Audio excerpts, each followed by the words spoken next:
నచ్చిన సీన్ కంటే డైలాగ్స్ నచ్చాయి. ఆ తర్వాత క్లైమాక్స్లో ట్రావెలింగ్ సీన్ ఒకటి ఉంటుంది, అది చాలా అంటే చాలా బాగుంటుంది.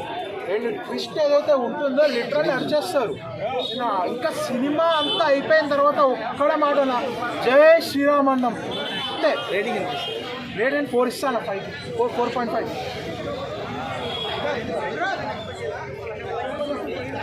ఆ గ్రాఫిక్స్ అన్న నిజంగా అది కూడా ఓపెరావతి గారు తీసినది కదా, అంతా ఆగులు లేకుండే. అదే ఇప్పుడు చూడండి ప్రశాంత్ వర్మని చూడండి, వర్త్ అసలు యాక్షన్ సీన్స్ కూడా చాలా మంది చేయడం. ఇంత చిన్న ఏజ్లో కూడా ఇంత మంచి బెస్ట్ యాక్టింగ్ అనిపించింది నాకైతే.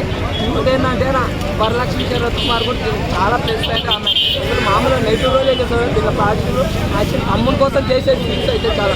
కానీ పోటీ అలాగే పోటీ ఏడిపోతుంది కదా, ఏడిపోతుంది ప్రతి ఒక్కటి ఏడుస్తాడు. లాస్ట్ ఎమోషన్ అదా ఏమన్నా ఎమోషన్ థియేటర్ నుంచి ఏడ్చుకుంటూ వచ్చినారు. ఎందుకు ఏడుస్తున్నా అంటే ఏమో థియేటర్లో ఎమోషన్ కనెక్ట్ అయి వస్తుంది.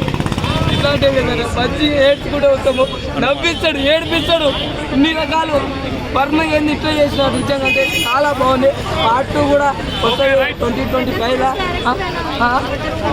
గెటప్ తిని పాలు రాత్రి సూపర్ పవర్స్ వస్తాయి అన్నట్టు ఆ క్యారెక్టర్ మన పాలేబాబు ట్రైన్ ఆపే సీన్ కూడా ఉంటుంది.